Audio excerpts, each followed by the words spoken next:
என்கிட்ட 2 set of equations இருக்குது. ஒரு ஈக்குவேஷன் இந்த சைடில் இருக்குது, v ஈக்குவல் டு u + 8. இந்த 3 ஈக்குவேஷன் நீங்கள் பார்த்துருப்பீங்க. எனக்கு இன்னொரு சைடு வெலாசிட்டியோட general formula velocity equal to displacement by time. நிறைய ஸ்டூடெண்ட்க்கு இந்த செட் ஆஃப் ஈக்குவேஷன் எப்போ யூஸ் பண்ணணும் அல்லது இந்த செட் ஆஃப் ஈக்குவேஷன்ஸ் எப்போ யூஸ் பண்ணணுங்கிறது தெரியவே செய்யாது. எல்லோரும் என்கிட்ட சொல்லுவாங்க, நான் நல்லா தான் படிக்கிறேன், ஆனால் ப்ராப்ளம் சால்வ் பண்ண முடியறதில்ல, எனக்கு மார்க் பூஸ்ட் அப்பே ஆகிறது இல்லைன்னு சொல்லுவாங்க. நான் அவங்கள்ட்ட சொல்கிற ஆன்சர், வெறும் ஃபார்முலா மட்டும் வச்சு ப்ராப்ளம் சால்வ் பண்ண முடியாது அப்படின்னு சொல்லுவேன். இந்த வீடியோவை ஸ்கிப் பண்ணாமல் ஃபுல்லாக பாருங்கள். இந்த வீடியோவோட எண்டில் உங்களுக்கு கம்ப்ளீட்டான ஐடியா கிடைக்கும். இந்த v ஈக்குவல் டு u + 8 இந்த ஃபார்முலா இருக்கே, இந்த 3 ஃபார்முலா நான் எப்போ சூஸ் பண்ணணும்? ஒரு கொஸ்டின் நான் ரீட் பண்ணுறேன், அங்கேருந்து ஒரு இன்ஃபர்மேஷன் கிடைக்கும். எந்த இன்ஃபர்மேஷன் கிடைச்சதுக்கப்புறம் நான் இந்த ஈக்குவேஷனுக்குள்ளே வரணும். அப்படி இல்லைனா அது தெரியலனா இது கூட ட்ரை பண்ணுங்கள். Velocity equal to displacement by டைம்ங்கிற ஃபார்முலாவை நான் எப்போ யூஸ் பண்ணிக்கணும்? கமெண்ட் பண்ணிவிட்டு இந்த வீடியோவை கண்டினியூ பண்ணுங்கள். நான் ஆன்சர் சொல்லிடுவோம். Velocity equal to displacement by time இந்த ஃபார்முலா எப்போ யூஸ் பண்ணோம் அப்படின்னா, யூனிஃபார்ம் மோஷனுக்கு யூஸ் பண்ணோம். யூனிஃபார்ம் மோஷன்னா velocity constant. For example, car is moving with the speed of 60 km/h அப்படின்னு கொடுக்குறாங்க. அப்படின்னா என்ன அர்த்தம்? ஸ்பீடு மாறுறதை பற்றி அவங்க பேசவே இல்லை. அப்படின்னா ஸ்பீடு கான்ஸ்டண்ட்டாக இருக்குது. அப்போது கான்ஸ்டன்ட் ஸ்பீடு தானே யூனிஃபார்ம் மோஷன். அப்போது velocity equal to displacement by டைம்னு யூஸ் பண்ணிக்கலாம். இன்னொரு ஐடியா இருக்குது. யூனிஃபார்ம் மோஷனில் இருக்கிற ஒரு காரோட ஆக்சலரேஷன் 0 தானே. அப்போ ஆக்சலரேஷன் 0ன்னு சொன்னாலும் எனக்கு இந்த ஈக்குவேஷன் மட்டும்தான் இருக்குது. சரி, எப்போ இந்த ஈக்குவேஷன்ஸ் யூஸ் பண்ணிக்கணும்? இங்கே யூனிஃபார்ம் ஆக்சலரேஷன் வரும்போது, அப்படி இல்லைன்னா சிம்பிளாக சொல்லுவோம், ஆக்சலரேஷன் கான்ஸ்டன்ட்னு எப்போல்லாம் எனக்கு தெரியுதோ அப்போல்லாம் இதை யூஸ் பண்ணிக்கலாம். ஃபார் எக்ஸாம்பிள், ஒரு கிரிக்கெட் பாலை நான் அப்வர்ட் த்ரோ பண்ணுறேன், -g ஆக்சலரேஷன். மேலேருந்து ஒரு ஸ்டோனை ட்ராப் பண்ணுறேன், +g ஆக்சலரேஷன். அது g கான்ஸ்டன்ட் 9.8 m/s² கான்ஸ்டன்ட். அப்போது எனக்கு ஒரு கொஸ்டினை ரீட் பண்ணும்போது ஆக்சலரேஷன் எப்போல்லாம் கான்ஸ்டன்ட்னு எனக்கு தெரியுதோ அப்போல்லாம் இந்த 3 ஈக்குவேஷன் மட்டும் தான் என்கிட்ட இருக்குது. நான் இப்படி சொல்கிறத விட உங்களுக்கு ஒரு எக்ஸாம்பிள் வச்சு நான் அதை சொல்லித்தரேன். ஏன்னா இது ஒரு சாப்டரில் இந்த ஐடியாஸ் முடியாது, கம்ப்ளீட்டாக எல்லா இடத்துலையும் வந்துகிட்டே இருக்கும். ஸோ கொஸ்டின் பாருங்கள். A particle of mass m, charge q, placed at rest. கம்ப்ளீட்டான இன்ஃபர்மேஷன். மாஸ் m இருக்குது, க்யூங்கிற சார்ஜ் ரெஸ்ட்டில் இருக்குது. In uniform electric field E. Electric ஃபீல்டோட மேக்னிடியூட் வந்து E, யூனிஃபார்மாக இருக்குது. அப்போ constant electric field. And then released. பாருங்கள், சார்ஜை ரெஸ்ட்டில் வச்சுட்டு ரிலீஸ் பண்ணிடுறாங்க எலக்ட்ரிக் ஃபீல்டில். அப்போ எலக்ட்ரிக் ஃபீல்டு அந்த சார்ஜ் மேலே ஒரு ஃபோர்ஸ் கொடுத்துரும். இந்த வேல்யூ எல்லாருக்கும் தெரியும், ரொம்ப ஈஸியான formula. Force equal to q × E. அப்போது ஒரு சார்ஜ் மேலே ஃபோர்ஸ் வந்துச்சுன்னா என்ன ஆகும்? ஜென்ரலாக ஒரு ஃபோர்ஸ் வந்துருச்சுன்னா அது ஆக்சலரேட் ஆகிடும்ல. எவ்வளோ ஆக்சலரேஷன் தெரியுமா?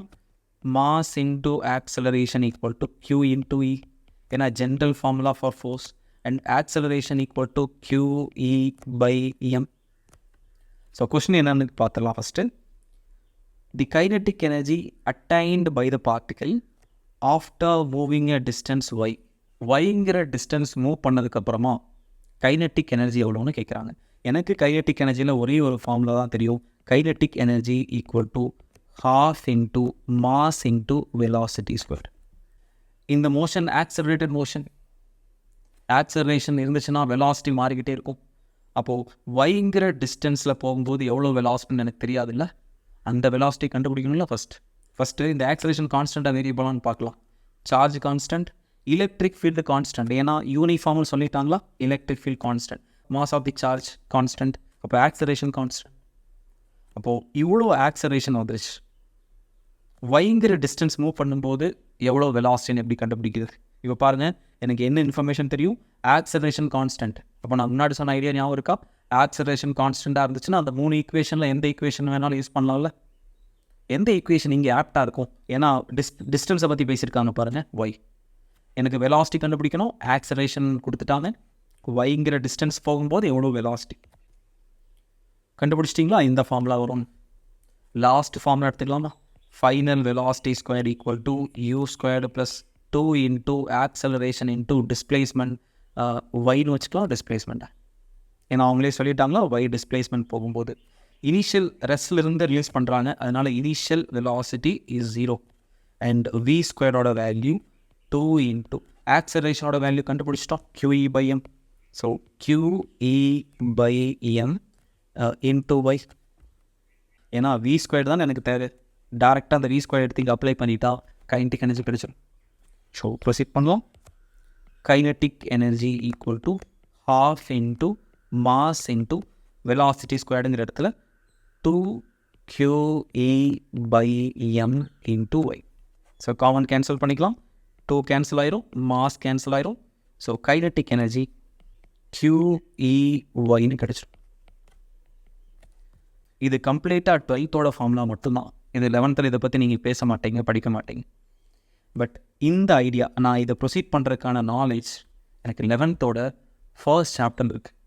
அந்த ஈக்குவேஷனோட டைட்டிலோட பேர் என்னென்னா kinematic equations for uniformly accelerated motion. பாருங்கள் அந்த டைட்டில் எவ்வளோ பெரிய இன்ஃபர்மேஷன் கொடுக்குதுன்னு. யூனிஃபார்ம்லி ஆக்சலரேட்டட் மோஷன் வந்துச்சுன்னா இந்த 3 ஈக்குவேஷன் யூஸ் பண்ணிக்கலாங்கிறது தான் டைட்டில். எனக்கு இந்த ஃபார்முலாக்குள்ளேயே வராமல் நிறைய பேர் என்ன பண்ணுவாங்கன்னா velocity equal to displacement by time. அப்போ நீங்கள் என்ன பண்ணுவாங்க, வைக்கிற டிஸ்பிளேஸ்மெண்ட் எடுப்பாங்க, டைம் ஏதாவது டீனெல்லாம் வச்சுக்குவாங்க, இதை எடுத்து அப்ளை பண்ணுவாங்க, வேறு ஏதாவது ஒரு ஆப்ஷனுக்குள்ளே போயிடும். நீங்கள் நல்லா யோசிச்சு சொல்லுங்கள், எனக்கு இந்த ஃபார்முலா தெரிஞ்சதுனாலையா எனக்கு இந்த ஆன்சர் கிடச்சிச்சு? அந்த ஃபார்முலாவை எந்த சிச்சுவேஷனில் யூஸ் பண்ணோன்னு எனக்கு தெரியணும்ல. இப்போ நான் சொல்ல வந்த ஐடியா புரிஞ்சிருக்கும். வெறும் ஃபார்முலாவை படிக்கிறது இம்பார்ட்டன்ட் இல்லை, அது யூஸும் கிடையாது. ஃபார்முலாவோட ஐடியாஸ், ஒரு ஃபார்முலா எப்போ யூஸ் பண்ணிக்கணும், கொஸ்டினில் நிறைய ட்ரிக்கியான வேர்ட்ஸ் யூஸ் பண்ணுவாங்க. ஆக்சலரேஷன் கான்ஸ்டன்ட்னு சொல்கிறதுக்கு பதிலாக யூனிஃபார்ம் ஆக்சலரேஷன் சொல்லுவாங்க. அப்படி சொன்னாலும் correct. Velocity is changing at regular ரேட்டுன்னு சொல்லியிருப்பாங்க, அப்போவும் ஆக்சலரேஷன் கான்ஸ்டன்ட். அப்புறம் ஆக்சலரேஷன் இண்டிபெண்ட் ஆஃப் டைம்னு சொல்லியிருந்தா அதுவும் கான்ஸ்டன்ட் ஆக்சலரேஷன்.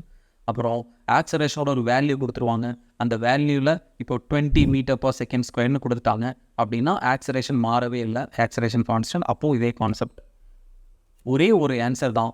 ஆனால் இந்த கொஷின் கேட்குற மெத்தட்ஸ் மாறிக்கிட்டே இருக்கும். அப்படின்னா ஒரு ஃபார்முலா படிக்கிறதுக்கு முன்னாடி அந்த ஃபார்முலா எந்த சிச்சுவேஷனில் டெரைவ் பண்ணுறாங்க அண்ட் என்ன மாதிரி இடத்துல இந்த ஃபார்முலாஸ் யூஸ் பண்ணோம் அப்படிங்கிறது ரொம்ப நல்லா தெரிஞ்சு வச்சுக்கிட்டா ப்ராப்ளம் சால்வ் பண்ணுறது ரொம்ப ஈஸி. இந்த வீடியோ உங்களுக்கு யூஸ்ஃபுல்லாக இருக்கும் அப்படின்னு நம்புகிறோம். எங்களோட லைவ் செஷன்ஸ் அண்ட் எங்களோட கைடன்ஸ் உங்களுக்கு தேவைப்படுது அப்படின்னா ஸ்க்ரீனில் பார்க்குற இந்த நம்பருக்கு எங்களுக்கு காண்டாக்ட் பண்ணுங்கள். நாங்கள் ஒரு 500 கொஸ்டின்ஸ் ஈச் சாப்டர் அனலைஸ் பண்ணி எப்படியெல்லாம் கொஸ்டின்ஸ் கேட்பாங்களோ இதோட எல்லா ஐடியாஸையும் மர்ஜ் பண்ணி ஒரு கோர்ஸ் ரெடி பண்ணியிருக்கோம். இந்த கோர்ஸ் பற்றின டீட்டெயில்ஸ் உங்களுக்கு வேணும்னா ஸ்க்ரீனில் பார்க்குற நம்பருக்கு ஒரு வாட்ஸ்அப் மெசேஜ் பண்ணுங்கள்.